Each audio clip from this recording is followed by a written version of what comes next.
Hello friends, already మనం 6th class సైన్స్లోన first 9 lessons చెప్పుకున్నాం కదా. ఇప్పుడు 10th లెసన్ అయస్కాంతాలతో సరదాలు. ఫస్ట్ది వచ్చేసి మ్యాగ్నస్ అనే గొర్రెల కాపరి ప్రాంతము గ్రీస్. మ్యాగ్నటైట్ మొదటిసారి ఏ ప్రాంతంలో కనుగొనబడిందని ప్రజలు నమ్ముతున్నారు అంటే మెగ్నీషియా. మ్యాగ్నటైట్లో ఉండేది ఇనుము.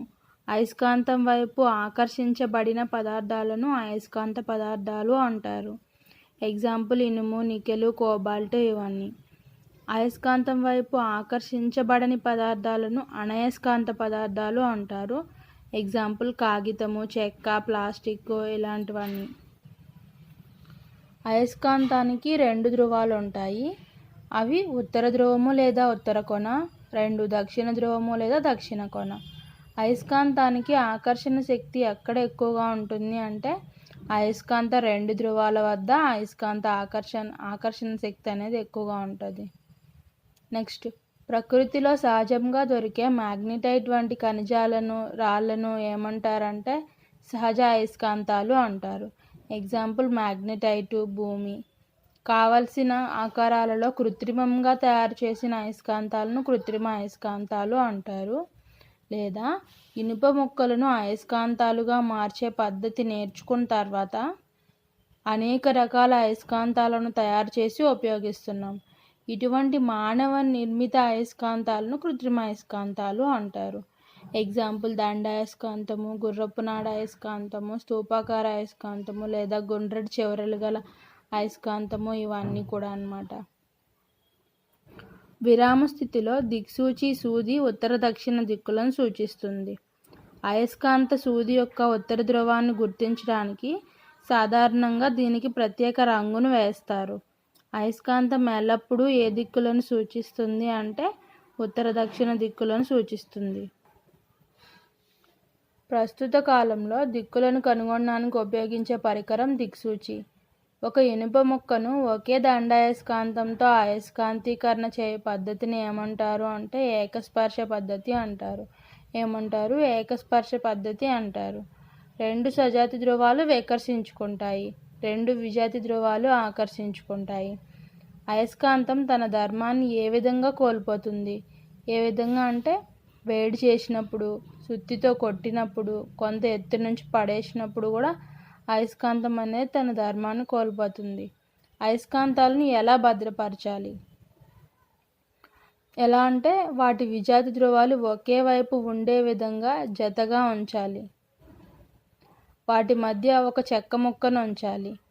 2 మెత్తని ఇనుపు ముక్కలను వాటి 2 చివరలా ఉంచాలి.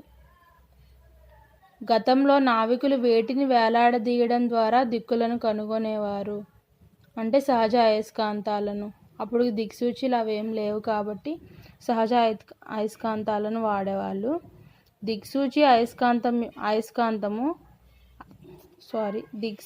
అయస్కాంతం యొక్క ఏ లక్షణం ఆధారంగా పనిచేస్తుంది? ఏ లక్షణం అంటే అయస్కాంతం ఎల్లప్పుడూ ఉత్తర దక్షిణ దిక్కులను సూచిస్తుంది అనే లక్షణం ఆధారంగా పనిచేస్తుంది.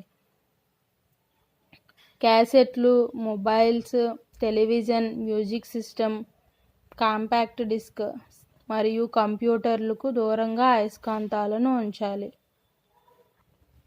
ఇక్కడితో 10th లెసన్ కంప్లీటెడ్. ఇప్పుడు నెక్స్ట్ లెసన్.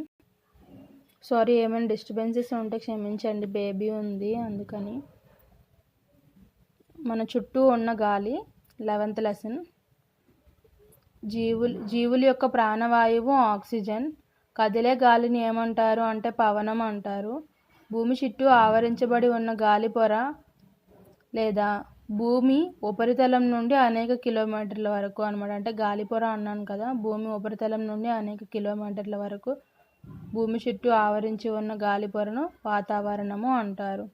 గాలి ఖాళీ స్థలాన్ని ఆక్రమిస్తుంది. గాలికి రంగు లేదు. గాలిని చూడలేము, అనుభూతిని పొందొచ్చు. గాలిని చూడలేము కానీ గాలి గుండా చూడగలము. అది పారదర్శకమైనది అన్నమాట. పర్వతారోహకులు తమతో పాటు ఆక్సిజన్ సిలిండర్ని ఎందుకు తీసుకెళ్తారు? ఎందుకంటే వాతావరణంలో పైకి వెళ్ళే కొలది గాలి అనేది తగ్గిపోతుంది, పలచబడిపోతుంది అన్నమాట. నైట్రోజన్, ఆక్సిజన్ వాయువులు గాలిలో ఎంత శాతం ఉంటాయి అంటే ఆ రెండు కలిపి ఎంత శాతం ఉంటాయంటే 99% ఉంటాయి. మిగిలిన 1%లో కార్బన్ డయాక్సైడ్ మరియు కొన్ని ఇతర వాయువులు, నీటి ఆవిరి ఉంటాయి. గాలిలో అధిక భాగం ఆవరించి ఉన్న వాయువు వచ్చేసి నైట్రోజన్ అన్నమాట. మొక్కలు శ్వాసక్రియలో ఉపయోగించుకునేది ఏంటి? ఆక్సిజన్. గాలి నీరు మరియు మట్టిలో ఉంటుంది. మొక్కలు, జంతువులు గాలిలోని ఆక్సిజన్ మరియు CO2 కొరకు ఒకదానిపై ఒకటి ఆధారపడతాయి. కొవ్వొత్తి మండడానికి కావలసిన గాలిలోని కారకం. కొవ్వొత్తి మండడానికి కావలసిన గాలిలో ఉండే కారకం ఏంటంటే ఆక్సిజన్. నేలలోని వానపాములు భారీ వర్షాల సమయంలో మాత్రమే బయటకు రావడానికి కారణం ఏంటి?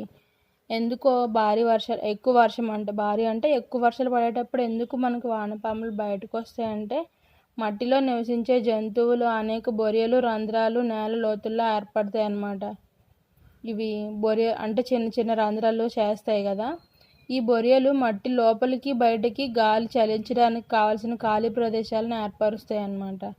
అయితే ఈ భారీ వర్షాల సమయంలో ఏమవుతుందంటే మట్టిలో గాలి నిండిన ప్రదేశాలన్నీ నీటితో నిండిపోతాయి. అప్పుడు వాటికి శ్వాసక్రియ కొరకు బయటకు వస్తాయి అన్నమాట. ఇక్కడితో 11th లెసన్ కంప్లీటెడ్. అంటే 6th క్లాస్ సైన్స్ మొత్తం కంప్లీట్ అయింది.